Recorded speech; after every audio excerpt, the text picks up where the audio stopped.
Ora bem, vamos começar então a formação.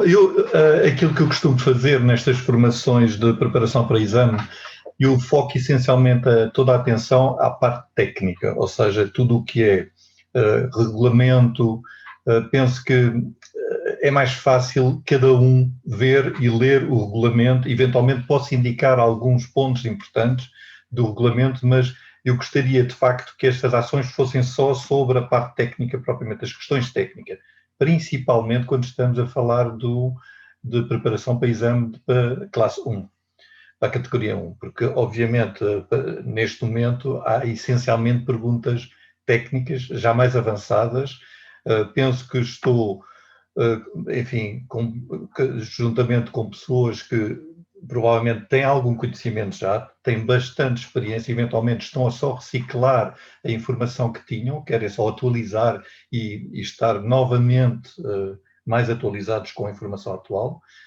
O que irei fazer é essencialmente pegar em exames tipo, nomeadamente eu tenho normalmente o meu exame que passei, geralmente serve como exemplo, é um dos exemplos, mas tenho mais exames também, mais ou menos compilados com as perguntas tipo que nós encontramos na categoria 1. E iremos ver, precisamente nestas perguntas, qual é que é a resposta mais certa, quando temos dúvidas, inclusivamente, o que devemos fazer para escolher a resposta mais certa. Obviamente, dando explicação técnica, porque que incidimos a nossa resposta naquela resposta, precisamente, porque escolhemos aquela resposta. Eu irei agora projetar o primeiro. Eu não sei se querem eventualmente só dar uma ideia, só para, não é apresentar, mas só para eu ter uma ideia de qual é o vosso conhecimento. Já sei que vem pelo menos de CS7, alguns. Vi que há aqui CR7, penso que há CR7 também.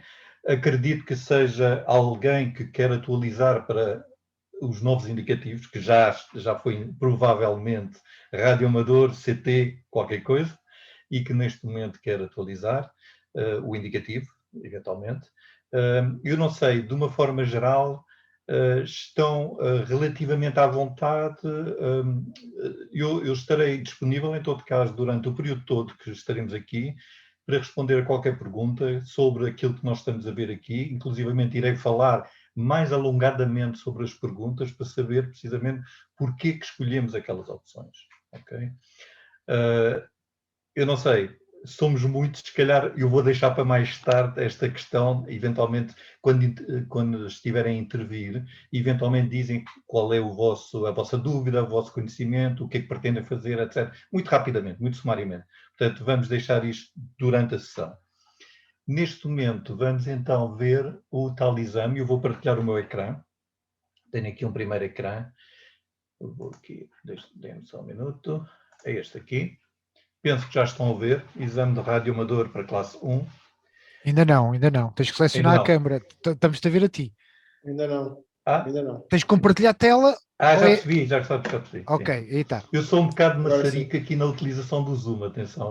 Eu tenho usado, por acaso, no dia-a-dia, um bocadinho porque tenho estado numa formação Teams, então não sou muito... não tenho muito conhecimento do ponto de vista do Zoom, sou um mero utilizador e utilizo mais o Teams. O Teams já começa a estar um bocadinho com mais prática. Ora bem, vamos ver então aqui, eu suponho que já estão a ver, neste momento temos uma primeira pergunta que diz aqui, qual é a causa para a atividade auroral? Como sabem, esta atividade são basicamente as auroras boreais, não é? O que acontece é que é possível fazer comunicações, inclusivamente, quando existem auroras boreais, portanto, na parte em que, nem que seja por reflexão, pelas partículas que vêm e que são atraídas pelo polo. O que é que acontece? Na verdade, é o Sol que emite uma quantidade de partículas que vêm do Sol, e por isso é que temos tanta ligação em relação à questão das comunicações, são muito dependentes da atividade solar. E o que acontece é que essas partículas são apanhadas no campo magnético terrestre. Quando se aproximam da Terra, são apanhadas no campo magnético terrestre. E acontece que há aquele aspecto das auroras boreais, é simplesmente partículas que estão a entrar no campo magnético, são muito intensas na parte dos polos, principalmente o polo norte, que é aquilo que nós normalmente mencionamos, E acontece que, precisamente, o facto de elas estarem com velocidade elevada, e depois há uma inversão, de facto, de velocidade, quando elas aproximam-se do polo, há uma inversão de velocidade, e há uma libertação de luz, na verdade, porque existe, de facto, uma ligação entre, propriamente, as partículas carregadas e, propriamente, a emissão de luz. E por isso é que aparece aquele efeito de auroras boreais.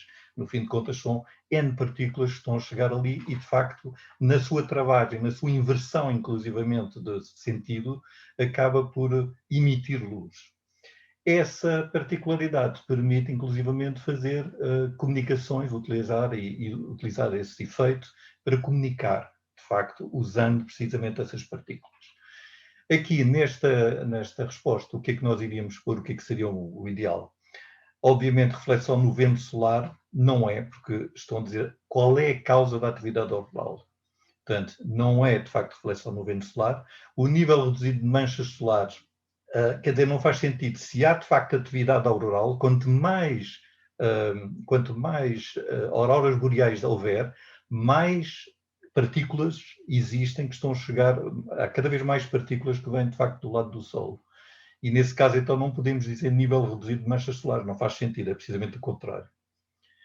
Emissão pelo Sol de partículas carregadas eletricamente é, de facto, digamos, a causa principal, que é, de facto, a emissão pelo Sol das partículas carregadas eletricamente, que é isso que eu estava a explicar precisamente.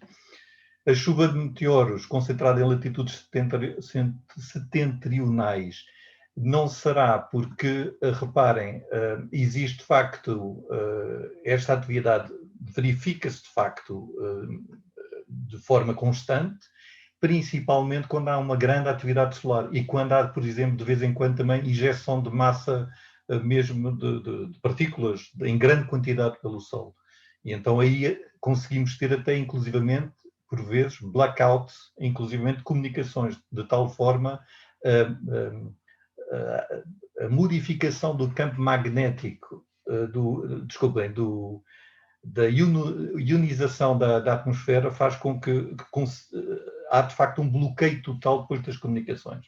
Nós iremos falar disto mais à frente, vão ver, porque existem aqui outras perguntas em que nós iremos falar desse aspecto. Portanto, aqui a resposta era, sem dúvida, a C, portanto, emissão pelo Sol de partículas carregadas eletricamente.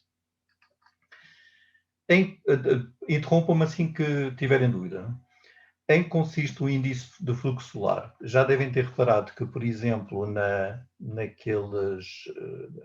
geralmente, quando acedemos, por exemplo, no QRZ, temos há aqueles quadros que têm fundo preto e que normalmente diz se uma determinada banda está ativa ou está fechada. Portanto, basicamente não há atividade, não há propagação. Não é? E conseguem ver, se estiver verde, é que de facto há atividade, se estiver vermelha, porque não há atividade, ou laranja, há pouca atividade, vermelha, é que está totalmente fechada, é impossível fazer uma comunicação, usando, obviamente, a ionosfera para fazer reflexão e comunicar a longa distância. Não é possível usar.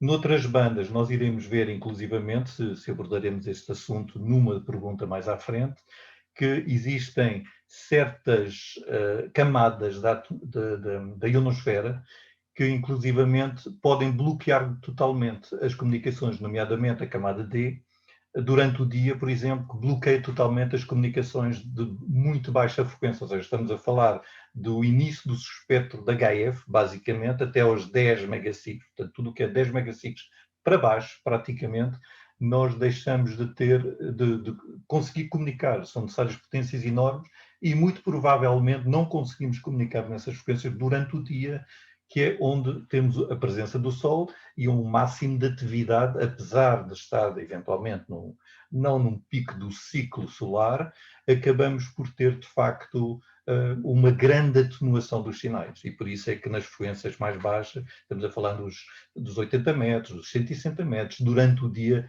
há bastante dificuldade de comunicar durante o dia. Normalmente é preferível comunicar à noite, a partir desse momento, de facto, a dissipação da atenuação da camada D desaparece progressivamente e começamos a ouvir, por exemplo, os postos de onda média, por exemplo, as emissões de onda média em Espanha e de outros países da Europa, aqueles que ainda existem, e começamos a ouvir só a partir da noite, não é? Por causa disso. Ora bem, em que consiste o índice de fluxo solar? há aqui várias respostas. A medida de frequência mais elevada necessária à propagação ionosférica entre 2 pontos na Terra. Isto não é, vão ver que mais à frente está relacionado com o que se chama MUF, na verdade, que é a frequência máxima utilizável para fazer uma comunicação com reflexão na ionosfera.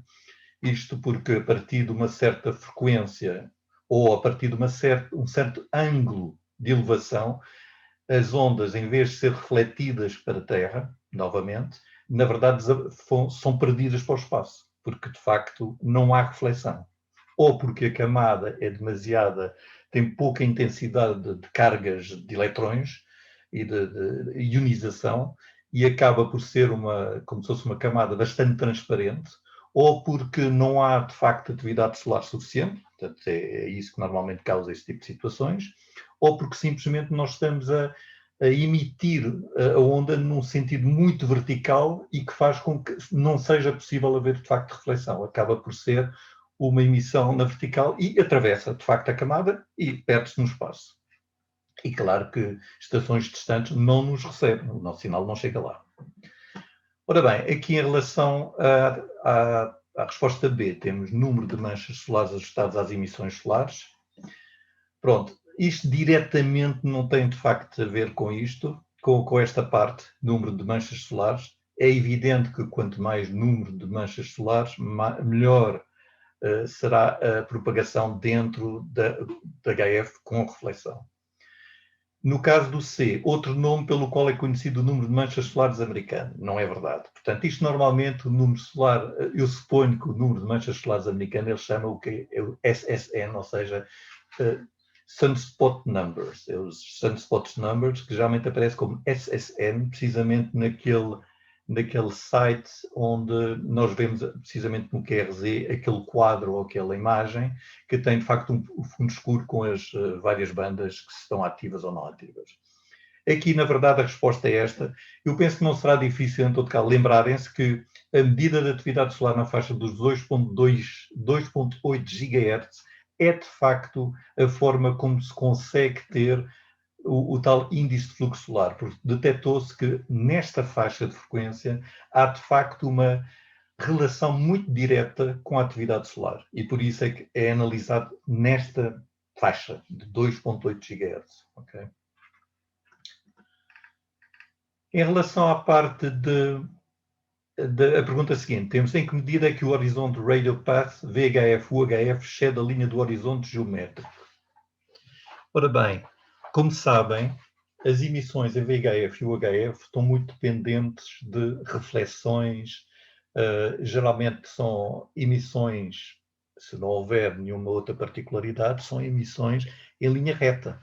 Ou seja, praticamente nós temos que ver a antena do receptor ou um bocadinho, poderá estar eventualmente um bocadinho depois do horizonte. Conseguimos, obviamente, por exemplo, daqui de Lisboa, eu consigo, em boas condições, consigo, por exemplo, ativar o repetidor que está na foia. Ou seja, eu não vejo, obviamente, a linha direta, não vejo, de facto, o repetidor.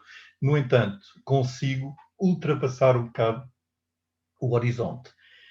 Mas, na verdade, isto não é devido a haver propagação. Isto tem a ver, de facto, com a possibilidade de a onda ultrapassar ligeiramente, de facto, o horizonte. Existem situações em que nós conseguimos ter muito mais do que propriamente os 15% que estão aqui a falar. Os 15% é o valor certo. Porque existe, por exemplo, em VHF, como se começa a ver nesta altura, já começamos a ver relatórios disso, em comunicação nos 2 metros, nos 6 metros também, mas nos 2 metros em particular, vemos que tem havido ultimamente contactos efetuados já através da esporádica E, ou seja, um layer, que é o layer E, onde é criado, de facto, nesta altura do ano, no hemisfério norte, portanto, sensivelmente nesta altura, a partir de maio, junho, portanto, conseguimos comunicar em situações muito pontuais, conseguimos ter comunicações a longa distância em VHF. Isto falando dos 2 metros. E, eventualmente, em frequências mais elevadas. Mas, essencialmente, o VHF, tanto os 6 metros e os 2 metros, a partir, portanto, dos 30 megaciclos para cima, até sensivelmente os 144, enfim, um bocadinho mais, conseguimos ter essa comunicação. E então usamos, de facto, utilizado, tiramos partido, de facto, da esporádica, tanto a comunicação através de esporádica é. Aqui, neste caso, a resposta é, de facto, em cerca de 15%. Portanto, aqui não há propriamente uma forma, se nós não soubermos o dobro, penso que quando olhamos para o dobro, isto também não faz muito sentido uma resposta desta, em cerca do dobro. Em cerca do dobro é muito vago, estão a ver? Em cerca de metade. Também isto não faz sentido. Se souberem à partida que uma comunicação em VHF ou UHF é em linha de vista. Portanto, cerca de metade do horizonte não faz sentido. Portanto, esta é uma resposta logo para excluir. Em cerca de 4 vezes mais. Também parece assim um valor lançado um bocadinho ao ar, não é? Sem qualquer fundamento propriamente técnico. Ou seja, na verdade, a resposta é esta em cerca de 15%. Não sei se têm questões, dúvidas. Estejam à vontade para interromper. Senão eu vou aqui falando sobre as várias perguntas. Eu só, se me permite... Sim, diga. Falou em 2 questões aqui. Aliás, em primeiro lugar, eu quero dizer que estou a gostar imenso, mas imenso mesmo, desta explicação. Isto é fantástico porque eu sempre gostei da astronomia, não é astrologia, a astronomia, sim. O universo, o espaço, e estou a gostar imenso daquilo que estou a ouvir aqui. Em primeiro lugar, quero dizer. Em segundo lugar, quando estivemos aqui a falar sobre a parte ionosférica, que envolve a Terra, que é o que vai desde 50 km acima do Sol até 1000 km do Sol, que é onde está o plasma ionosférico, onde se faz a maioria das comunicações. Evidentemente que acima de 1000 km existem outras formas, que é o caso da aviação, isso tudo, que está a 9000 metros de altitude, para se comunicarem entre si. Estou a gostar imenso disto. E, inclusive, agora aqui sobre o VHF e o UHF, para não estou a roubar muito tempo. Quer dizer que eu, por exemplo, tenho um portátil aqui VHF, que é o CRT-FS, qualquer coisa, pequenito, que eu comprei na RMS em Massamá, e lá eu adquiri uma nova antena, uma antena um pouco maior, e nós testamos a FOIA, o repetidor da FOIA no Algarve, e em Massamá. Sim. Carregando o PTT, ele dá a resposta back, portanto, o answer back, digamos assim. É espetacular. E está precisamente a ir ao encontro daquilo que acabou de explicar agora. E muito obrigado. Sabe que no meu caso, por acaso, eu tenho também uma situação muito concreta que aconteceu. Eu quando chego, portanto, indo pelo IC19, chegando a Sintra e apanhando aquela circular logo no final, antes de ir propriamente pela entrada direta por Sintra, é aquela circular que vem desde Cascais, não é? Aquela vem do autódromo. Essa circular subindo um bocado, nessa lomba do lado direito, quando estamos naquela parte mais alta, aí consigo acionar o repetidor da FOIA. É impressionante. Mas dentro do carro e com portátil. Ou seja, com uma pequena antena fora, magnética, consigo acionar o repetidor da FOIA. E estamos a falar em 300 km, qualquer coisa para si, e linha reta. Sim. Não, é bastante impressionante. É impressionante. Obrigado. Nada. Aqui, pronto, em relação à questão seguinte, vamos ver qual das faixas seguintes não tem estatuto primário para o serviço de amador em Portugal. Isto aqui tem a ver com o CNAF, é o Quadro Nacional de Atribuição de Frequências. Aqui convém ter presente pelo menos a parte que diz respeito a radioamadores. Aqui posso-vos dizer que esta banda, estamos a falar aqui a banda de 1.2 GHz, que é esta banda aqui, não é? Dos 23 centímetros de comprimento de onda. Esta banda não é de uso primário para radioamadores, por isso é que não é estatuto primário, como eles mencionam aqui, estatuto primário. Esta não tem estatuto primário, é a única que não tem. A do UHF, que é esta que está aqui, tem, é usada para diversas comunicações, é muito interessante porque, enquanto que a Anacom não especifica em pormenor, por exemplo, como é que nós devemos usar cada uma das partes destas bandas, nós podemos verificar isto através de um documento que é emitido com regularidade e que nos diz o que é recomendado normalmente fazer nas bandas do UHF ou de VHF para cima, portanto, nas bandas todas para cima, de gigahertz, etc., como é que nós podemos utilizar essas bandas? Onde é que podemos usar o CW, onde é que podemos usar os digitais, onde é que podemos usar, eventualmente, banda lateral, enfim, isto está tudo especificado e com segmentos e dizendo inclusivamente quais é que são prioritariamente canais ou frequências de chamada e de utilização, por exemplo, a QRP, potências baixas, isto vem tudo mencionado neste documento.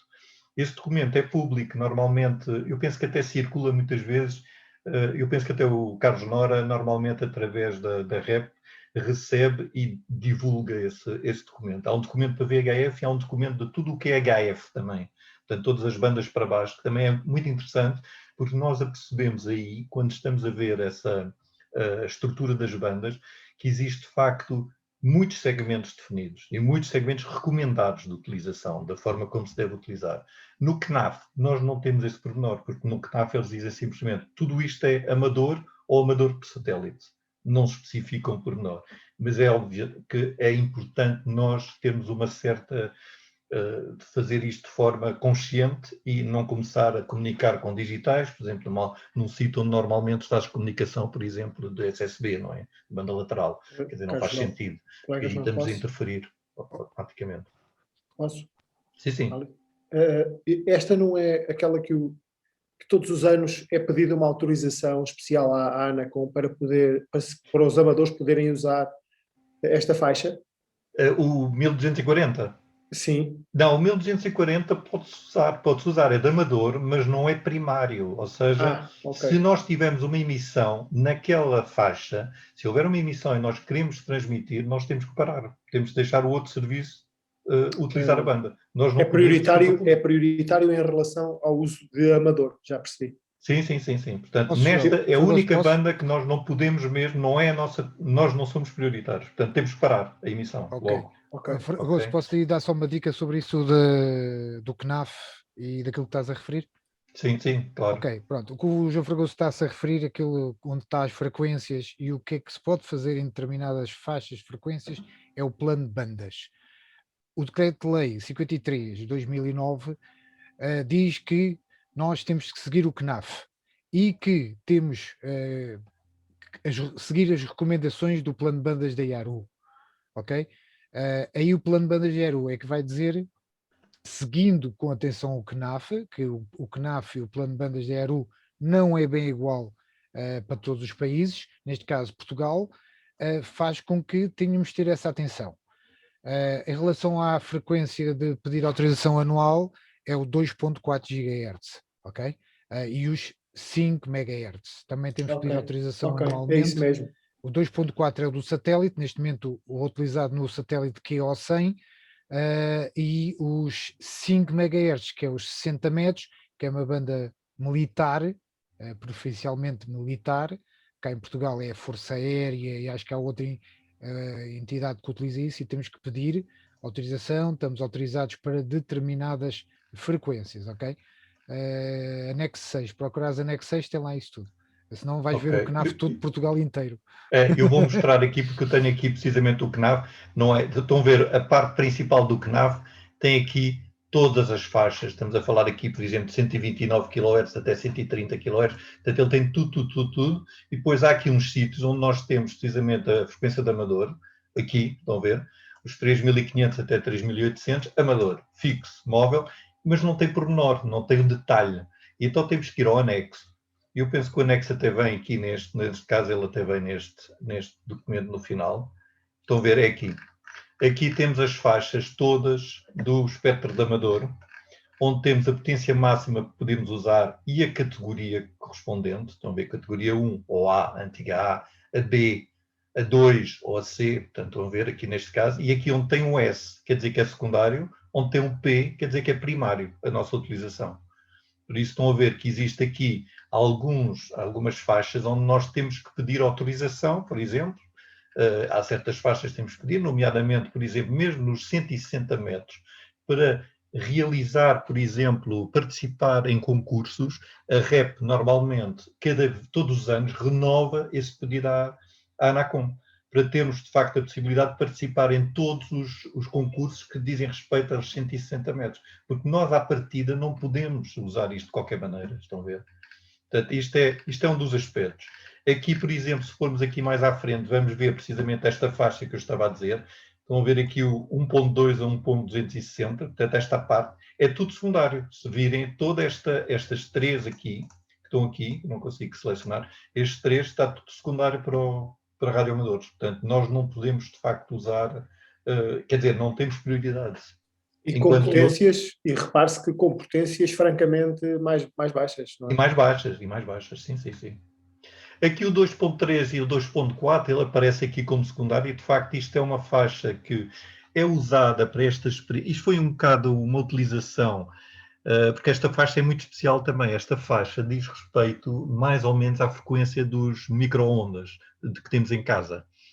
E porquê que isto é usado? Porquê que nós podemos usar normalmente esta faixa e temos que pedir autorização mesmo assim por causa do QL100? É porque esta faixa de frequência é particularmente absorvida pela umidade que existe na atmosfera, portanto, no ar, o que faz com que as comunicações normalmente são difíceis de se fazer nestas faixas, e por isso é que não é interessante normalmente utilizar estas faixas para comunicações a média, longa distância. Nós usamos e encontramos esta faixa a ser usada, por exemplo, para Wi-Fi, que são pequenas distâncias, normalmente dentro de casa, pequenas distâncias, por exemplo, com repetidores, mas veem que de facto o alcance é muito limitado porque as potências são relativamente baixas também. É utilizado nos micro-ondas, de facto, para aquecer os alimentos, precisamente porque as moléculas de água que se encontram nos alimentos depois são aquecidas, que por sua vez aquecem então Mas finalmente são agitadas, a agitação delas. Exatamente. É a fricção entre elas é que provoca o aquecimento. E é isso que faz com que haja aquecimento. E então esta faixa é muito especial neste aspecto. E então a utilização para o QL100 foi de facto uma jogada feita pelos que desenharam o QL100 e que disseram, vamos usar esta faixa que nunca foi usada para este efeito e vamos usar isto para um satélite geoestacionário. E então, de facto, fizeram que fosse possível ter uma autorização para ter a longa distância, na verdade é a longa distância, mas muito dependente depois da quantidade de umidade que existe no ar. Nós podemos ter alturas em que nós não conseguimos comunicar porque há de facto demasiada umidade e não conseguimos, o nosso sinal é totalmente absorvido e atenuado. E então não conseguimos de facto comunicar nem com o QL100. Estão a ver? Mas é muito interessante, estão a ver aqui como isto muda de uma faixa para a outra. Esta faixa é totalmente diferente das outras todas. E cada uma tem a sua particularidade e por isso é que isto torna, de facto, este hobby muito interessante. Porque nós temos, principalmente se vamos para CT7, ou seja, a categoria 1, temos a possibilidade, ou categoria 1 ou categoria A, temos a possibilidade de utilizar todas estas faixas, de criar e inclusivamente desenvolver o nosso emissor e fazer as experiências nestas faixas todas. Isto é de facto uma benesse que nós temos e praticamente por uma licença de valor irrisório. Reparem que a quantidade de empresas comerciais que gostariam de estar a utilizar todas estas faixas, não é? Portanto, isto é de facto muito importante nós conservarmos estas bandas todas e principalmente com as diversas características que elas têm. Portanto, estão a ver aqui no tal anexo, tem de facto esta parte toda descrita e vejam que isto vai muito à frente, ou seja, estamos a falar, ainda estou aqui, 10.37 GHz e isto continua, agora fugiu aqui, mas isto temos de facto, não era aqui no final, é aqui, tem de facto, agora fugiu o sítio onde eu tinha de facto, isto é um bocado, é um bocado comprido aqui. Estão a ver? Estamos a falar até 250 GHz, portanto imaginem lá que isto são bandas que têm primário para radioamador, 248 a 250 GHz. Portanto vejam tudo o que se pode explorar aqui. Isto é completamente, é fantástico. Enfim, isto só para vos dar uma ideia que realmente isto, nós temos muita sorte de ter isto disponível. Em relação ao tal documento do VHF, o HF, era este que eu queria mostrar, este HF Manager, Handbook, versão 8, isto vai mudando, não sei se esta é a última versão, mas aqui também é muito interessante porque quando começamos a ver aqui mais à frente, vamos ver que aparece todas as bandas e a utilização das bandas. Vão ver aqui, não é aqui ainda, são mesmo quadros que aparecem mais à frente. Ora bem, eu penso que é este. Que é este, estou a ver agora no ecrã, se ia passar muito rapidamente, agora estou com alguma dificuldade de ver aqui os indicativos. Eu acho que não é esse. Não é este, eu não sei, penso tinha que esta não. ideia, porque este é o versão 8. Mas este é de 94, este é muito antigo. Ok, Pois, sim, este não é recente. Mas eu posso partilhar aqui uma coisa que tenho aqui. Eu penso que vocês estão a ver agora o quadro. Este é um trabalho que foi feito para apresentar à ANACOM quando foi apresentadas as propostas para a utilização para a atualização do decreto-lei do CNAF, em que temos a parte do CNAF da Adenda 2013, temos as categorias e as potências dos radioamadores, e depois temos o plano de bandas da IARU com aquilo que podemos fazer nas determinadas frequências. Este foi um trabalho que está a ser realizado, ainda não está concluído, porque é muito extenso, e sempre que sai um handbook temos que andar a verificar tudo daquilo que foi alterado. Por exemplo, 144, o que é que se pode fazer em cada frequência? O digital voice, entradas de repetidores, comunicações espaciais, internet voz gateway, chamada voz digital, chamada DFM, o analógico, exclusivo da saída de repetidores, comunicações de satélite. Por exemplo, a estação ISS opera normalmente em 145.800 FM, e depois assim sucessivamente. Aqui é o UHF, que estamos a trabalhar, que estamos com as várias frequências, desde o APRS, a voz digital, SSTV, FM analógico, frequências de experimentação, e também tem frequências de beacons, balizas, neste caso, os tais 1240, mas também há balizas em 70 centímetros, em 432, está ali marcado, e assim sucessivamente. Para mim, é um documento muito, muito útil, ok? Por isso, força. Fragoso, fica contigo agora. Ok, Partilha. vou aqui partilhar. É este. Voltamos aqui ao nosso documento. Pronto, aqui de facto, então, a solução, quer dizer, o resultado certo, a escolha certa seria este 1240-1260. Aqui vemos que isto é HF, portanto, tipicamente esta temos primário, portanto, 7100, 7200. De vez em quando acontece que temos aqui interferências de várias ordens, mas, quer dizer, são interferências de radar sobre o horizonte, essas coisas todas, mas temos que nos habituar um bocado, e se nós tivermos um rádio daqueles que tem waterfall, por exemplo, conseguimos ver claramente que há uma faixa branca de emissão de uma coisa potentíssima que limpa completamente qualquer possibilidade de escutar alguma estação durante um certo período de tempo. Aquilo fica para ali a despejar, mas não se pode fazer nada contra isso. De facto, tem havido algumas queixas sobre isso, porque utilizam indiscriminadamente qualquer banda e de vez em quando calha numa banda de amador. Aqui também os 24 a 2405 viram que nos gigahertz, inclusivamente, nós temos muitas vezes estatuto primário.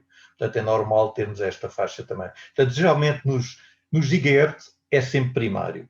Nestas aqui da HF, tipicamente também, esta aqui é que é, lembrem-se, porque esta muitas vezes é o exemplo que é dado como sendo secundário, que é precisamente 1.2 gigas.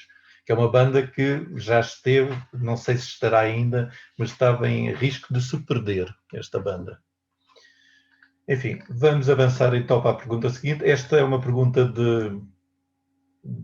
lá está, de regulamento, mas podemos ver, quer dizer, tem aqui, sempre que um amador estabeleça comunicações em Portugal, ao abrigo de uma licença CEPT, emitida por outra administração, deve emitir o IC da sua estação de amador antecedido do prefixo. Portanto, isto é em Portugal. Estamos em Portugal continental, portanto, na verdade, se fosse um CT8, CT9, isto seria noutras áreas, portanto, isto seria, por exemplo, Açores e Madeira. Aqui em Portugal temos que usar o CT7 mesmo, no caso, atenção, é uma licença CEPT emitida por outra administração, ou seja, não se trata do radioamador português. Estão a ver? É alguém que está com uma licença CEPT emitida por outro país, portanto, outra administração. E então, nesse caso, tem que usar o CT7 como prefixo, antes do indicativo. Existe um exemplo, nós temos um exemplo, por acaso, cá em Portugal, um americano que tem o CT7 barra, capa qualquer coisa, e de facto ele utiliza sempre o CT7 barra qualquer coisa, porque ele mantém o indicativo dele americano. o que é que está em Portugal praticamente em permanência, e ele não quer trocar de indicativo, já é conhecido por aquele indicativo, então ele utiliza sempre o CT7 barra qualquer coisa, porque ele está em Portugal continental. Ele não pode ter indicativo português. Pois, e não pode ter indicativo português, nesse caso. Pois. Aqui, qual das seguintes afirmações é verdadeira no que respeita às leis de Kirchhoff? Eu não sei se conhecem todos as leis de Kirchhoff.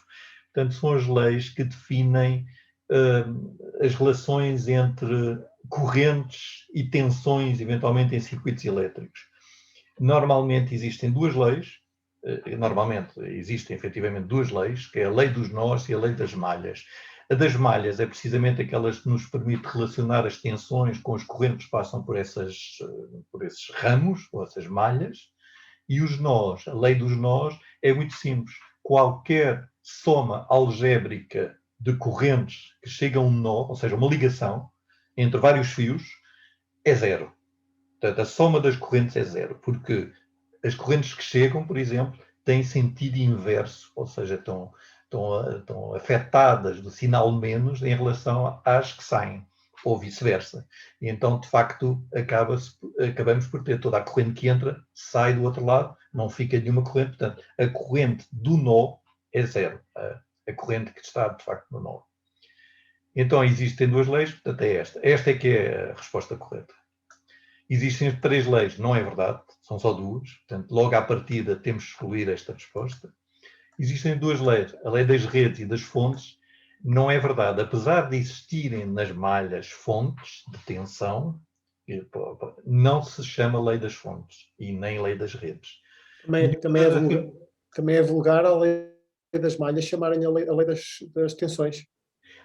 Exatamente, é nós e tensões, porque nós é correntes e malhas é tensões, efetivamente. E como se sabem, pelo menos para as pessoas que utilizam, que já aprenderam esta questão das leis de Kirchhoff, efetivamente existe a possibilidade de definir fontes de tensão nos ramos de um conjunto, num circuito, onde podemos definir fontes de tensão, fontes de corrente, etc., e fazer, de facto, as conversões através do que chama de conversão de Thevenin, onde é possível transformar tudo o que é fontes de tensão, por exemplo, em fontes de corrente e vice-versa. Isto para poder facilitar, precisamente, o cálculo e a determinação das várias resistências, dos vários ramos de um circuito. Ok? Aqui, portanto, nenhuma das afirmações está correta, não é verdade. Portanto, a primeira era, de facto, a resposta certa.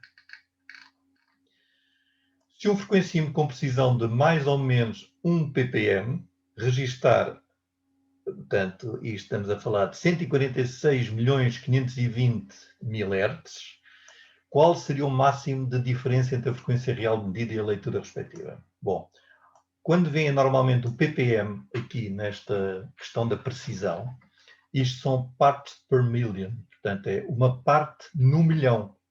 Quer dizer que se eu for agora dividir este valor, que é a medição que eu quero registar, por 1 milhão, vou dividir por 1000, fica aqui a vírgula. Divido por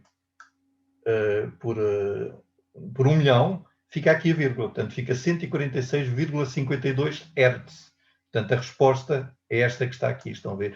É relativamente fácil, quando temos mais ou menos 1 part per million, é só dividir por 1000. Portanto, é, na verdade, andar 6 posições para trás, pôr aqui a vírgula, neste sítio, entre o 6 e o 5, e ficamos com 146,52. Estão a ver? Não precisamos de ter grandes contas, fazer grandes contas aqui. Esta é a única solução. Portanto, e é esta aqui que está correta. Ok? Portanto, vão ver que mais à frente, ou no outro exemplo, há outro exemplo de teste, onde tem também tem uma situação idêntica, mas em vez de ter 1 ppm, tem 0,1 ppm para complicar um bocadinho mais. Mas é exatamente a mesma conta que se tem que fazer. O mesmo tipo de conta é fácil. O melhor, aquilo que eu sugiro é mesmo pegar neste valor, pôr um traço, pôr em baixo 1 milhão, portanto 1 e 6 zeros, e depois cortar os zeros em cima, e quando já não há zeros, desloca-se uma vírgula, e pronto, é aí que para, e são hertz, estamos a ver hertz, portanto, são hertz que estão aqui. E é essa a resposta. É fácil. Isto é muito fácil, é muito direto. É preciso não se enganar no número de decimais, porque isto às vezes, na pressa, uma pessoa precipita-se e engana-se. Ora bem, aqui pergunta a seguinte: como se designa o bloqueio de um sinal de fundo FM por outro sinal de fundo FM mais forte? Não sei se se recordam, no início, quando apareceram as emissões da FM, havia uma situação que se detectava muitas vezes, facilmente, até quando se andava de carro, que era, nós estávamos num determinado posto e de repente estávamos a circular e de repente mudava para outro posto. Mas assim de um instante, ou seja, não só via um bocadinho, não. Desaparecia a primeira estação que estávamos a ouvir e aparecia outra, às vezes, normalmente mais forte. Isto acontece normalmente em banda de FM, porquê? Porque o tipo de desmodulador, normalmente, que permite ter o áudio, portanto, desmodular, de facto, o sinal de variação de frequência e para ter, de facto, o áudio a aparecer no altifalante, é um sistema que, de facto, não permite ter duas emissões em simultâneo. Ou seja, ou só tem um ou outro. E este efeito é chamado de efeito de captura. E é precisamente porque muitas vezes já devem ter ouvido falar nas emissões da FM, existe o que se chama o AFC, que é Automatic Frequency Control. E o que é isto? Isto é um sistema que faz com que, quando nós estamos perto de um posto não está totalmente sintonizado, o próprio sistema consegue detectar que estamos ligeiramente ao lado e ele centra precisamente a recepção na emissão. Ou seja, estamos exatamente no sítio certo. E então, essa particularidade de ter o AFC faz com que, precisamente, uma emissão mais forte que interfira de repente, captura, de facto, o nosso sistema e faz com que ele, de repente, fique a só receber a emissão mais forte. E a outra deixa de se ouvir totalmente. Isto é chamado o tal efeito de captura. Não existe em FM este de dessensibilização. Esta é uma situação em que acontece quando temos, por exemplo, emissão em SSB ou em AM e estamos perto de um emissor muito potente e então o nosso receptor, para se proteger, que tem um sistema normalmente do que chamam controle automático de ganho, chamado AGC, faz com que o nosso receptor fique dessensibilizado porque sente que há uma emissão demasiado forte e então ele automaticamente dessensibiliza-se para receber a níveis confortáveis, mas não excessivos, receber o sinal de RF que está a entrar pela antena. Isto acontece com os vossos telemóveis também. Os telemóveis, quando estão perto da célula, normalmente emitem de forma muito baixa, ou seja, numa potência muito fraca, porque não precisam quase sinal para chegar à célula. Se estiverem mesmo ao lado da célula, ele emite em 1000 watts, não precisa de mais. Se estiverem longe, já devem ter reparado que quando estão num sítio que tem pouco sinal, o que acontece é que sentem interferência em tudo, inclusivamente estão a receber um rádio, tem o vosso rádio em HF, e estão a tentar ouvir sinais e de repente ouvem tec, tec, tec, tec, tec, tec. Porquê? Porque o vosso telemóvel está a tentar comunicar com a célula, está com um fraco sinal da célula, ele sabe que tem que emitir com mais potência, e então ele está aqui a interferir com o nosso rádio da HF. Na verdade, está a emitir muito próximo e está com um sinal fortíssimo. Se calhar emite mais do que 2 watts naquele momento. E então, de facto, quando tem fraco sinal, é nessa altura que é mais perigoso, é menos, quer dizer, tem que se evitar de ter o telemóvel de facto encostado à cabeça, porque é nessa altura que a emissão é muito mais potente, estão a ver, do que perto de uma célula. É mais perigoso, quer dizer, é mais nocivo, de facto, para a saúde. Não quer dizer que não se possa ter, mas simplesmente convém evitar e ter poucas vezes esta situação. Interferência por modulação cruzada não faz sentido, não tem nada a ver. Portanto, aqui não se pode falar de modulação cruzada porque nunca se ouvem 2 sinais, só se ouve um de cada vez. Discriminação de frequências também não é. Isto não, quer dizer, podia ser pelo termo, mas não é de facto. É o efeito de captura, que é a resposta certa aqui neste caso.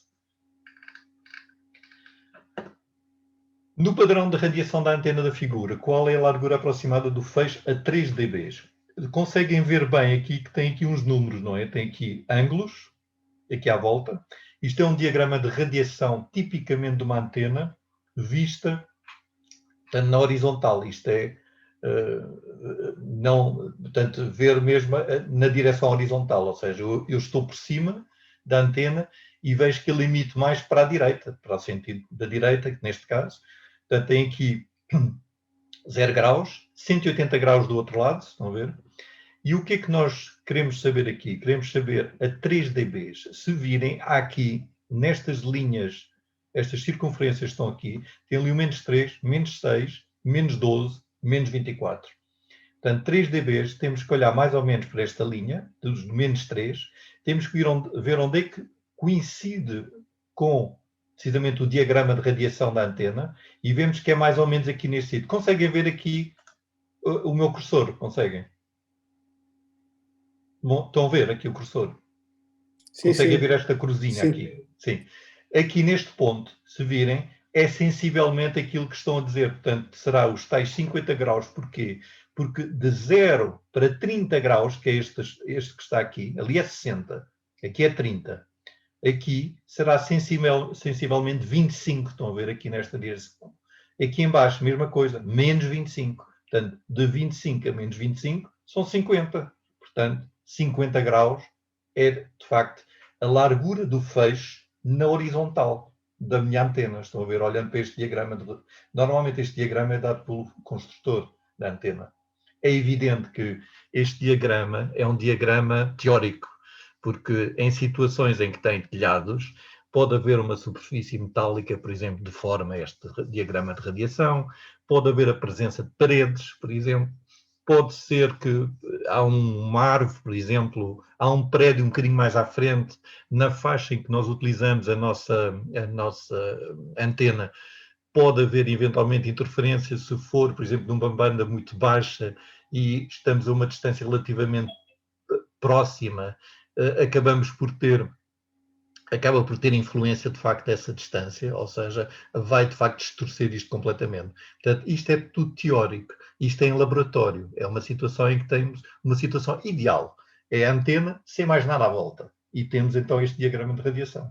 Por isso, nunca fiquem preocupados quando, por exemplo, adquirem uma antena e a antena verificam no local que não está a dar, parece que não funciona.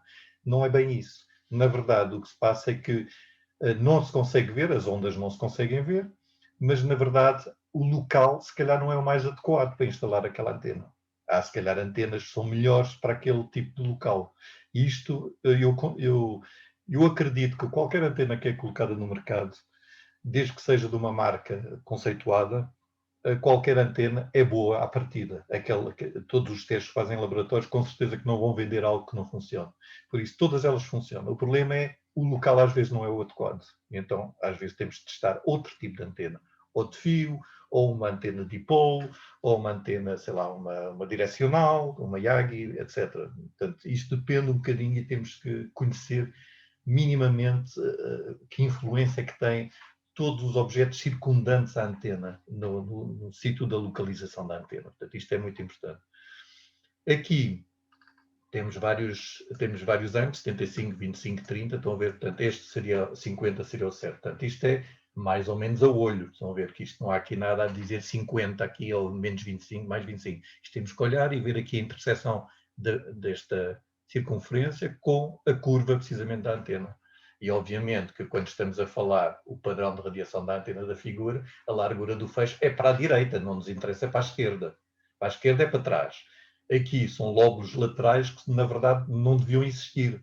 Mas, quer dizer, na construção da antena não é possível evitar isto.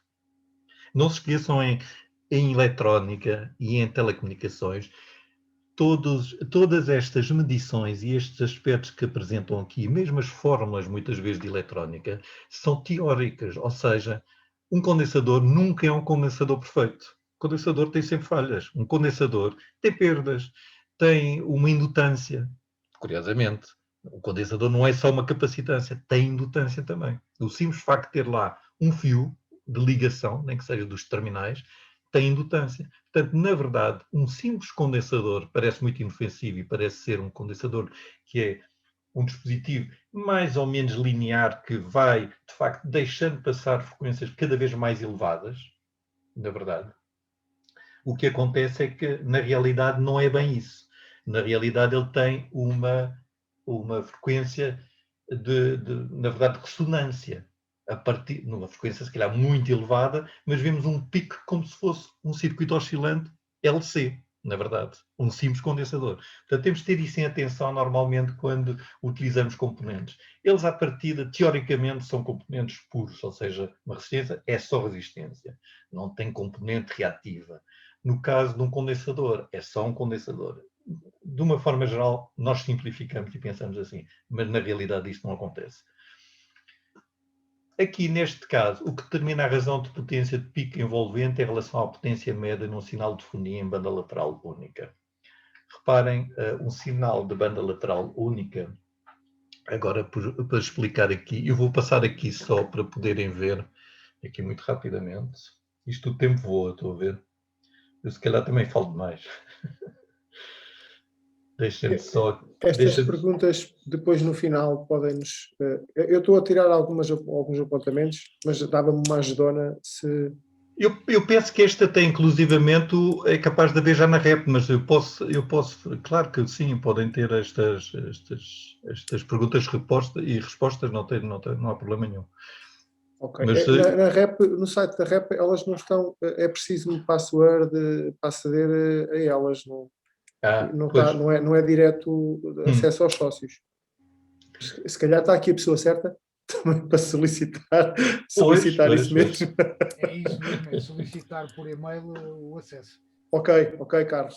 Ora, deixa-me ver se eu consigo aqui mudar de câmara para poder explicar só uma coisa agora rapidamente em relação àquilo que eu queria explicar, que é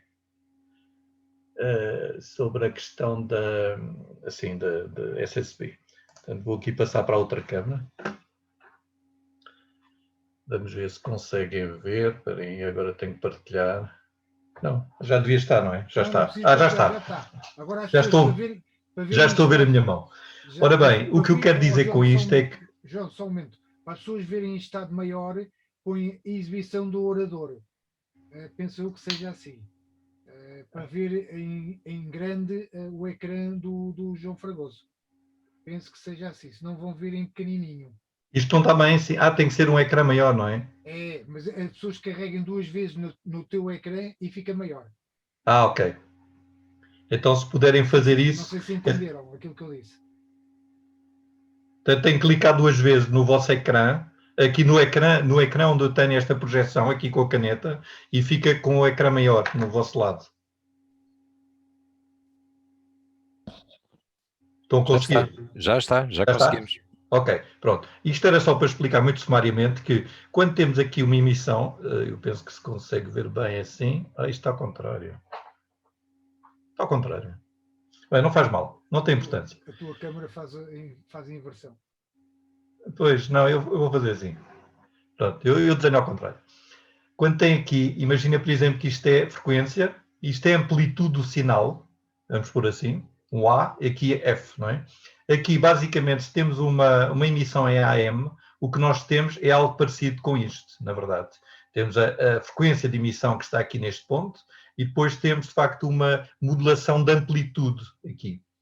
Quando estamos na situação da SSB, na verdade, temos aqui é a frequência em que nós estamos a emitir, este sítio. Simplesmente, existe uma portadora, normalmente, que no caso do SSB não vai acontecer. Se tivermos em USB, vamos ter a nossa faixa de áudio, vai ser esta. Isto é USB. Se for LSB, é este lado aqui. Estão a ver? Portanto, LSB é aqui deste lado. Portanto, na verdade, a emissão em banda lateral permite ter somente esta parte da amplitude do áudio, não tem portadora, portanto não tem perda de energia, por isso é que de facto é extremamente eficaz, porque na verdade não existe uma portadora permanente sempre aqui neste sítio, não há portadora aqui neste sítio, há simplesmente, eu vou fazer aqui um novo diagrama para poderem ver, portanto isto é aqui, temos aqui então a banda lateral superior somente, é só isto que estamos, de facto a nossa energia do nosso emissor está somente a preencher esta parte aqui. Ou seja, toda a potência está aqui deste lado. E não em 2 lóbulos mais uma portadora, estão a ver, na verdade, que é o caso do AM. E por isso é que é tão ineficaz uma transmissão em SSB. O que é que acontece? Quanto mais sinal áudio tivermos, mais este pico eleva-se. Claro que chega a um limite, que é o máximo da potência que o amplificador, que o transmissor pode emitir. No entanto, pode variar de quase nada até esta amplitude. E, portanto, vai subindo ou baixando. Claro que isto é mais complexo, porque, na verdade, aqui é preciso lembrar que, quando vamos desde a portadora até aqui, na verdade, temos aqui a largura da banda da emissão que estamos a fazer, que tipicamente para SSB temos aqui cerca de 2.3 kHz. É a largura que nós estamos aqui a ocupar. Enquanto que a AM estamos a ocupar geralmente 6 kHz para uma banda normal. Estão a ver? Portanto, isto no SSB só temos 2.3 kHz e podemos apertar mais. Simplesmente fica depois pouco audível, não se consegue perceber bem o que é que a pessoa está a dizer se nós apertarmos demasiado essa emissão. Mas muitos rádios permitem apertar a emissão e deixar que a banda de emissão seja mais estreita ainda. Mas não se deve fechar muito, porque senão torna-se imperceptível, não se consegue perceber. Agora, isto é importante porque aqui, de facto, esta medida deste pico faz com que sabemos exatamente qual é a potência máxima que sai do nosso emissor. Voltando aqui ao meu ecrã, eu vou aqui novamente partilhar o ecrã. Voltando ao meu ecrã, é isto que está aqui. O que determina a razão da potência de pico envolvente em relação à potência média num sinal de fonia em banda lateral única. O pico envolvente é precisamente o bico, a parte de cima daquela onda. E depois, o valor médio, geralmente, é... Nós, quando olhamos para aquela superfície, o valor médio é sempre, na verdade... Tenho que voltar aqui só para explicar uma coisa muito rapidamente. Desculpem lá. Isto aqui ainda não estou muito prático a fazer estas mudanças. Vou só aqui voltar a... Já está aqui o meu ecrã. Eu vou aqui mudar a página só para poderem ver isto melhor. Agora, o que eu quero dizer é que se tem um sinal assim... Estão a ver com este aspecto? Esta área toda, se pegarem nesta área toda e fizerem um retângulo que tenha a mesma área, vão ver que fica qualquer coisa deste género. Ou seja, aqui é o valor médio. Este é o valor médio. Este é o valor de pico. Estão a ver? Este aqui é o valor de pico. Este é o valor médio. Estão a ver a diferença? Portanto, este é o valor Na sinusoidal chamar-se-ia o valor eficaz, não é? É o RMS, é o chamado RMS, é o Root Mean Square. Na verdade, é o valor eficaz. É a raiz 2 sobre 2. É 0,707 o valor de pico deste lado. Portanto, é isto que se tem em consideração. Na verdade, o que eles dizem aqui é fazer a razão da potência de pico, portanto, é a divisão entre o pico e o médio, para saber qual é. Portanto, e o que é que isto diz? Num sinal de banda lateral única é as características do sinal modulado, é saber quanto é que tem modulação, na verdade. Estão a ver? Esta relação, porque sabemos que o médio há um certo valor, que sabemos qual é, e depois tem um pico que pode ir até um máximo que não pode ultrapassar, que é o máximo que o emissor pode transmitir. Eu vou voltar aqui ao meu ecrã. Aqui já está. Pronto. Já estou? Não. Já estou, não é? Já estão a ver. Conseguem, não é? Já está-se a ver o ecrã. Pronto. Portanto, a resposta seria esta aqui, as características do sinal modulado. Porque a frequência não se consegue ver numa situação destas. Portanto, a frequência não se vê. Isto é basicamente amplitude só. O eixo vertical é amplitude. O eixo horizontal é frequências.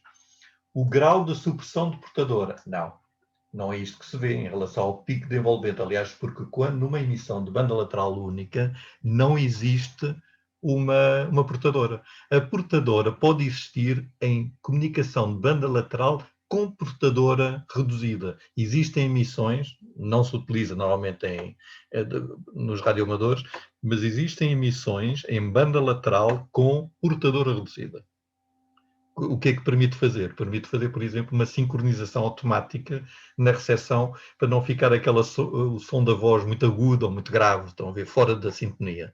Portanto, isso consegue porque há uma sincronização com a portadora está na frequência certa. Portanto, é uma forma de normalmente ter um seguimento. Hoje em dia isso já não é necessário, porque com os circuitos DSP, isso é feito tudo automaticamente, consegue-se fazer isto totalmente automaticamente, e os receptores e os emissores são extremamente estáveis, não é? E então praticamente ao hertz vamos ali à frequência e aquilo bate certo, não há ali nada, qualquer problema. O ganho do amplificador também não é o ganho, estão a ver, porque na verdade é este. Portanto, a resposta é esta, as características do sinal modulado. Qual é a indutância de uma bobina de 20 mH ligada em série com uma bobina de 50 mH? Ora bem, nas bobinas, a ligação série é como nas resistências. Lembrem-se sempre isso. Portanto, normalmente as bobinas têm o mesmo aspecto que uma resistência. Isto só para nos lembrarmos disso. E então, na verdade, pondo em série, é soma. Portanto, é 20 mais 50, dá 70 mH. É a resposta correta. Portanto, é fácil de lembrar. Isto é simples. Portanto, é exatamente o mesmo mecanismo no caso das resistências. Nos condensadores, não é. Por isso, quando pomos, de facto, condensadores em série, a capacidade ou capacitância, capacidade total é inferior à soma das duas e é inferior normalmente a qualquer um dos condensadores que lá está. Que é como se fosse uma situação paralela no caso das resistências. Portanto, é fácil de lembrar. No caso das indutâncias, é como nas resistências. É soma em série. Pronto. E é em paralelo. Faz o paralelo. Portanto, é exatamente como nas resistências. Isto, obviamente, podia entrar aqui com as fórmulas. Não sei se tem no vosso caso ou se alguém já adquiriu algo parecido com isto. Eu vou-vos mostrar aqui o Radio Handbook, normalmente o handbook que existe. Estão a ver este documento ou não? Estão a ver este livro? Ele está ao contrário. Sim. Não. Está ao contrário, não percebo. Não, está Não está, certo. não. Estamos a ver. O colega é que está a ver ao contrário, nós estamos a ver. Então bem. é isso. É isso que eu estou a ver, handbook escrito ao contrário. Isto é um bocado complicado. Há uma Mas opção este- qualquer que é espelhar o... Há qualquer coisa aqui. Este livro, isto é muito útil. Se não tiverem nenhum, eu aconselho vivamente que tenham pelo menos um. Eu tenho este 2017, tenho de outros anos, mas eu comprei um para aí, se calhar, para aí em 1900 e qualquer coisa, ainda era em espanhol, não conseguia arranjar em inglês nem noutra língua. E depois acho que ainda tive outro em inglês, eventualmente. Depois comprei um destes já em inglês, mas com capa mole, este tem capa mole, e praticamente basta adquirir um destes numa dada altura e tem aqui tudo. Isto é uma bíblia autêntica. Quando têm dúvidas, está aqui tudo. Na verdade, para confirmar todos estes resultados aqui de todas estas perguntas. Isto normalmente é feito uma edição destas todos os anos. Este Radio Handbook é muito bom.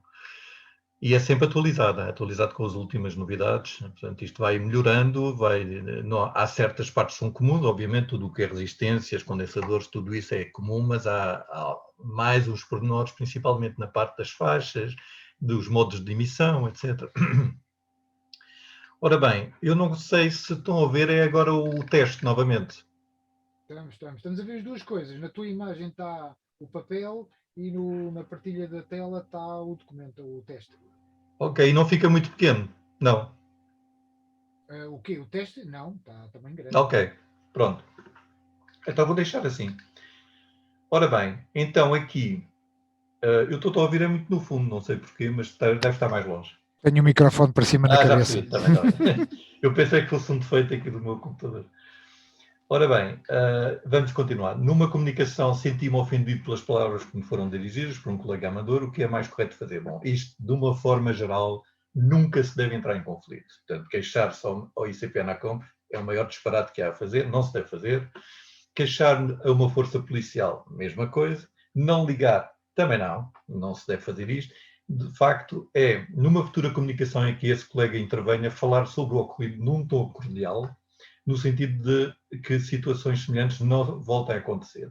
Portanto, temos sempre chegar a um acordo, falar com a pessoa, eventualmente houve alguma interferência, houve algum... tudo isto tem que ser resolvido entre amadores, obviamente. Isto não vamos chamar mais nenhuma entidade, temos que conseguir resolver estas coisas por nós. Portanto, isto é fundamental. E mesmo quando há, às vezes, algumas queixas, porque temos antenas e coisas assim, temos que chegar sempre a um entendimento, ou seja, não devemos levantar grandes problemas, porque geralmente depois só nos aborrecemos. E isto é um hobby, é para nos divertirmos, não é para estarmos, de facto, com problemas. Que medição se pode fazer com Deep Meter?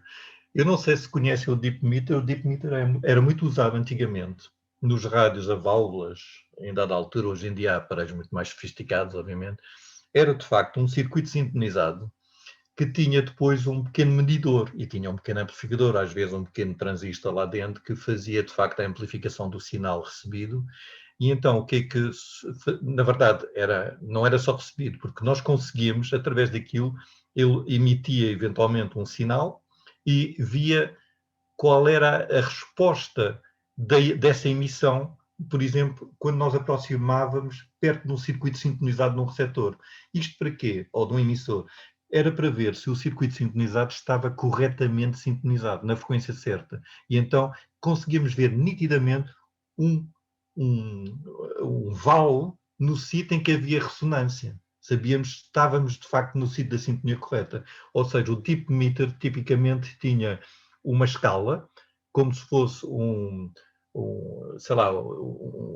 para mudar a frequência, não é? Com uma escala, onde tinha de facto um ponteiro e sabíamos exatamente qual era a frequência que estava o Deep Meter, aproximávamos do tal circuito oscilante, que normalmente era uma bobina, estava na vertical, aproximávamos por indução e víamos que havia ali um sítio de sintonia, havia ali ou um pico, ou eventualmente uma cova, uma falta de sinal naquele sítio, e sabíamos que estávamos com o circuito sintonizado do rádio corretamente. Hoje em dia isto não é muito usado já, porque obviamente há aparelhos eletrónicos muito mais sofisticados e que fazem isso quase automaticamente, ou computadores, inclusive, que ajudam a isso. Portanto, na verdade, a resposta aqui seria a frequência de ressonância de um circuito. Tipicamente era usado naquelas situações em que nós tínhamos frequência intermédia nos antigos receptores, que hoje em dia cada vez são mais raros, mas que ainda existem, com os SDR, mas antigamente nos heterodinos, os super heterodinos, eram de facto receptores que tinham frequência intermédia. E para fazer a afinação dos transformadores dos andares de frequência intermédia, era utilizado muitas vezes um Deep Meter. A inclinação da ionosfera não tem nada a ver. O ganho de uma antena também não tem nada a ver. A profundidade de corte de um filtro também não tem nada a ver. Ou seja, na verdade, aqui a resposta certa é a frequência de ressonância do circuito. Porque aquilo é basicamente um circuito sintonizado com um ponteiro ligado e, na verdade, vemos que há um sinal máximo se estiver tudo sintonizado no sítio certo. Qual é o objetivo subjacente à utilização do acoplador gama em antenas Yagi?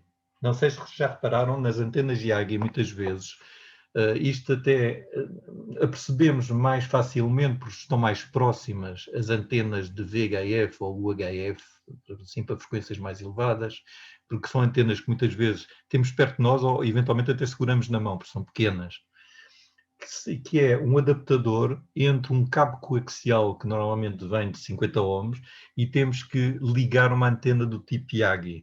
E há geralmente o que parece uma espécie de um pequeno elemento que está agarrado ao paralelo ao elemento ativo da antena e que faz de facto o ajuste da impedância, porque na verdade a antena Yagi tem uma impedância muito baixa e não tem 50 ohms, tem menos que 50 ohms. E então nós temos que fazer essa adaptação, e essa adaptação é muitas vezes feita, porque é um circuito relativamente simples e é fácil de construir mecanicamente, é feito precisamente por um acoplador gama. É basicamente o nome que se dá àquele acoplador. E então, de facto, a resposta certa aqui seria a adaptação de uma impedância relativamente baixa do ponto de alimentação a uma impedância de 50 ohms do cabo que tipicamente usamos para ligar a antena aos nossos equipamentos. A adaptação de uma impedância relativamente alta não é, porque de facto, lá está, a antena tem de facto uma impedância baixa. O aumento da relação frente-costa não tem nada a ver, não é por aí que se faz. Tem a ver com a distância entre refletores e os elementos diretores da antena, portanto, isso são estruturas da antena, não tem nada a ver com essa parte desta adaptação. E o aumento do ganho do lóbulo principal também não tem a ver com isso, porque o ganho do lóbulo principal é definido pelo tamanho e a distância entre os elementos da antena, da estrutura da antena. O facto da ligação, de efetuar a ligação, é que temos que fazer com que essa ligação seja feita com a impedância característica do cabo que nós vamos usar. E tipicamente os rádios têm 50 ohms de impedância também na saída ou entrada, a ligação à antena. E por isso é que temos de ter tudo em 50 ohms, é aí que conseguimos aproveitar o máximo da energia que sai do emissor. E também recebemos o máximo de sinal da antena para o nosso receptor. Portanto, temos de ter tudo adaptado. É essa a ideia. Qual a largura da banda de fio preferível para ser usada num transmissor radiotelefónico de banda lateral única? Nós falámos disso há bocadinho, quando eu falei desta questão da banda lateral. É 2.4, eu disse 2.3, é 2.4 kHz, sensivelmente 2.3, 2.4, a menos 6 dB. Portanto, menos 6 dB quer dizer que a partir de 2.4 já estamos, na verdade chegamos aos menos 6 dB, se continuarmos estamos a menos não sei quantos dB, obviamente. Isto quer dizer que está a atenuar completamente, ou seja, não estamos a sair fora desta banda de 2.4 GHz, é isso, GHz nada, kHz, que é isso que eu estava a dizer. Portanto, isto é a largura típica de um emissor ou de uma transmissão em SSB, 2.4 kHz. Aqui os 500 Hz aplica-se às vezes, mas também é um bocado largo, pode ser mais estreito do que isto, para CW, quando estamos a emitir em CW. Ou seja, emissões A1, A2, portanto, emissões de portadora interrompida. Pomos a portadora ou tiramos a portadora. Tipicamente o CW é isso. Portanto, uma emissão em Morse é ativar ou desativar a portadora, basicamente. Portanto, a emissão é extremamente simples. 15 kHz já são outras utilizações. 6 kHz é tipicamente AM. AM são geralmente 6 kHz. Aqui podemos ter eventualmente FM narrow e FM um bocadinho mais largo. Não é emissão de radiodifusão, atenção, porque aí falamos de 200 kHz. Portanto, radiodifusão é FM, banda de FM, estamos a falar dos 88 aos 108, aí estamos a falar de 200 kHz, até podia ter mais, mas é 200 kHz normalmente, portanto ocupa uma faixa enorme. Há certas bandas de amador que nem 200 kHz têm. Portanto, logo aí era impossível, só tínhamos nem uma emissão dentro da banda. Portanto, geralmente em HF nunca vamos utilizar FM, principalmente em HF. Vamos utilizar geralmente SSB ou CW ou modos ainda mais estreitos, como PSKs, eventualmente, enfim, emissões de banda estreita, não é? Para aproveitar ao máximo o espectro que temos nas bandas. Num condensador plano constituído por duas superfícies metálicas separadas por um isolante, a sua capacidade aumenta quando? Ora bem, o condensador é feito de facto de duas placas, tipicamente, tem um isolante no meio, que é um dielétrico, normalmente é chamado dielétrico, pode ser ar também, temos por exemplo nos condensadores variáveis muitas vezes ar, podemos ter mica também, que são outro dielétrico, pode ser um dielétrico mais ou menos poroso, sólido, entre o sólido e o poroso, que acontece nos eletrolíticos, por exemplo. E então, na verdade, em qualquer condensador, e normalmente a relação é muito simples, quando se aumentam as superfícies das placas, aumentamos tipicamente a capacidade do condensador. Quando diminuímos o afastamento entre as duas placas, obviamente também aumentamos, porque o campo elétrico que nós criamos entre as duas placas aumenta.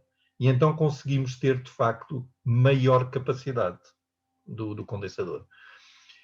Quando se aumentarmos a constante dielétrica do isolante, também temos aumento da capacidade do condensador. Por isso a resposta certa é todas as respostas estão corretas. Estão a ver?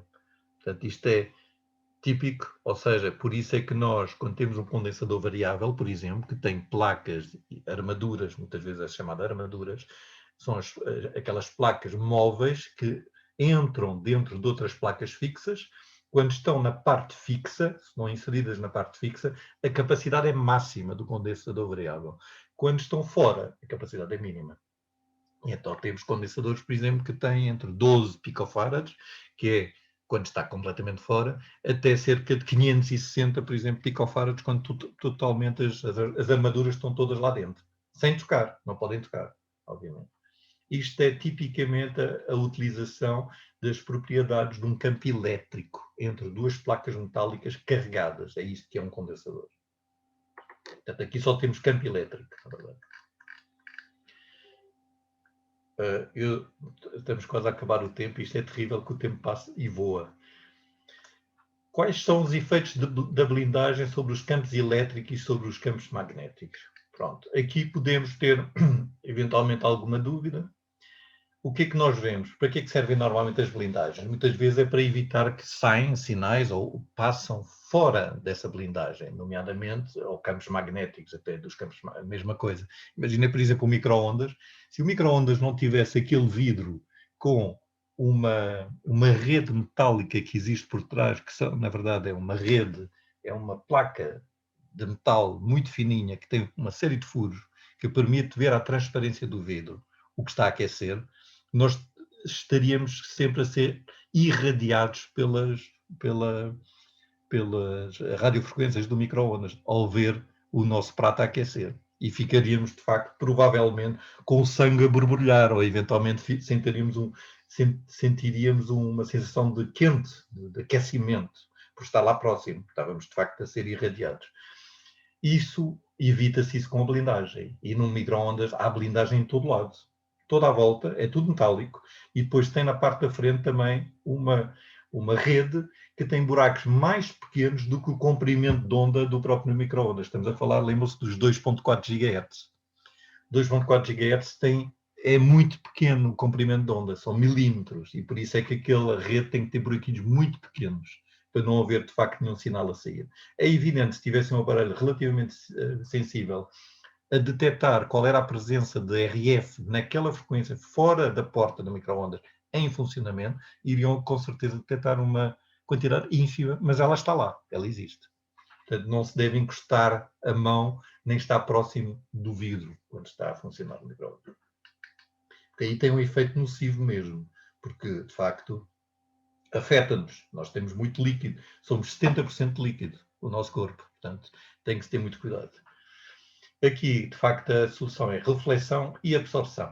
Portanto, reflexão no caso de querermos, de facto, usar a blindagem para refletir sinais, tanto campos elétricos como magnéticos, e absorção precisamente para evitar que saia daquele recinto onde estamos a pôr precisamente a nossa blindagem. Reparem, lembrem-se das fontes de alimentação dos PCs. Não é por nada que a caixa é toda metálica. Aquilo tem uma série de oscilações. Estamos a falar de para aí a 100 kHz ou 200 kHz. Esses 200 kHz interferem grandemente num receptor de rádio sensível, é evidente, porque tem harmónicas, etc., e vamos ter interferência. E por esse motivo é que, normalmente, as fontes de alimentação de PCs e qualquer fonte de alimentação comutada é colocada dentro de uma rede ou uma caixa de metal, toda metálica, que tem uns buraquinhos só para, pelo menos, haver arrefecimento, mas buraquinhos pequenos. No entanto, a caixa é toda metálica. Qual o comprimento físico de uma linha de transmissão coaxial que, a nível elétrico, apresenta um quarto de comprimento de onda à frequência de 14,1 MHz para um fator de velocidade de 0,66? Como sabem, um cabo, um fio, qualquer condutor, quando transmite um sinal, uma radiofrequência ou qualquer sinal elétrico, a velocidade é inferior à velocidade no vácuo, portanto, à velocidade no vácuo. E então, o que acontece é que, por exemplo, se tiverem lado a lado, imagina que, por exemplo, tem um fio que tem um comprimento, sei lá, vamos supor estes 20 metros. 20 metros e tem ao lado, então está dentro de um recinto que não tem, de facto, não tem ar, okay? Está no vácuo. Simplesmente esse fio está lá. Se nós enviarmos um sinal através do fio, o sinal vai chegar mais tarde do que se for através do vácuo. Porquê? Porque existe, de facto, uma velocidade, um fator de velocidade, ou uma velocidade de propagação dentro de um meio. E a velocidade de propagação dentro de um fio é diferente da velocidade de propagação dentro do vácuo. O que acontece aqui é que, de facto, tipicamente, pode variar entre os 99 e qualquer coisa, eventualmente por cento, até aos 50%, às vezes 40% da velocidade de propagação. Ou seja, isto quer dizer que um sinal, por exemplo, que circula num condutor que tem fator de velocidade 0,66, quer dizer que a velocidade de circulação da onda dentro desse fio, desse cabo, é de 66% da velocidade que seria no vácuo. Estão a ver? Portanto, é substancial. É quase metade. 66% não é metade, mas é 2/3. Mas não estamos muito longe dos 50%. Portanto, vejam, é uma grande diferença mesmo assim. Isto faz com que, por exemplo, um cabo que a nível elétrico apresenta 1/4 comprimento de onda à frequência de 14.1 MHz, agora pensando rapidamente, 14.1 MHz são os 20 metros radioamadores, é a banda dos 20 metros. Se são 20 metros, quer dizer que 1/4 comprimento de onda são 5 metros. Estão a ver? Isto não é preciso fazer contas escritas, não é preciso escrever nada. Pensamos, 20 metros, dividido por 4, 5 metros. 5 metros, 66%. Se fosse a metade, era 2,5. 2,3 não parece plausível, ou seja, esta solução aqui não parece certa. 3,5 parece-me certo.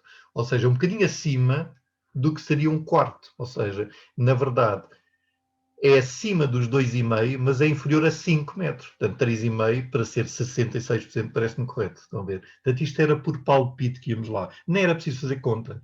Podiam fazer contas, mas chegavam a essa conclusão e assim acabavam e respondiam a esta resposta em 10 segundos, em vez de estar a demorar, se calhar, 30 ou 1 minuto para fazer conta. Estão a ver? Portanto, isto, às vezes, por intuição, temos que ir lá e vemos logo que 20 metros não é de certeza. Porque estamos a falar da faixa dos 14.1 MHz, já estamos nos 20 metros, mas eles estão a dizer que é 1/4 do comprimento. Não é um comprimento de onda, é com 1/4. Portanto, tem que ser 1/4 disto, tem que ser 5 metros. 5 metros, 2,3 não pode. 3,5, como é 66% de 5, na verdade, só pode ser 3,5. Portanto, é esta a solução. Estão a ver como é que às vezes, quando nós estamos certos, não temos a certeza, não queremos perder muito tempo, intuitivamente vamos lá. Mas temos de ter cuidado, não? Porque às vezes podia estar aqui quilómetros, por exemplo, só para enganar. Temos de ter algum cuidado neste aspecto, mas muitas vezes é por intuição que podemos responder rapidamente e não perder muito tempo numa pergunta destas. Em que consiste o fator de velocidade de uma linha de transmissão? A razão entre a impedância característica da linha e a impedância da terminação? Não. O índice de blindagem do cabo coaxial? Não.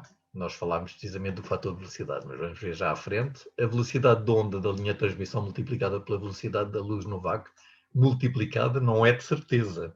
Portanto, a velocidade da linha multiplicada daria um valor enorme. Portanto, isto não é fator de velocidade, é sempre inferior a 1. Ou seja, é uma percentagem. Nunca pode ser além dos 100%. 100% é 1, 0,66 é 66%. Portanto, é inferior a 1. E então, a razão entre a velocidade da onda da linha de transmissão e a velocidade da luz no vácuo. Estão a ver? Aqui é que está. Portanto, na verdade, são os tais 66, no caso anterior, 66 a dividir por 100.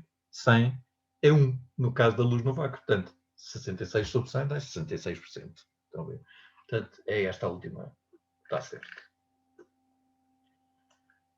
Por que razão é importante minimizar a indutância mútua de duas bobinas? Bom, quando temos duas bobinas que estão num circuito, é evidente que, se não for de propósito, não nos interessa que haja indução mútua entre as bobinas, ou seja, efeito de indução entre as duas. Vamos supor que uma das bobinas é a saída de um amplificador e a outra é a entrada do amplificador. Não nos interessa nada que o amplificador entre em oscilação.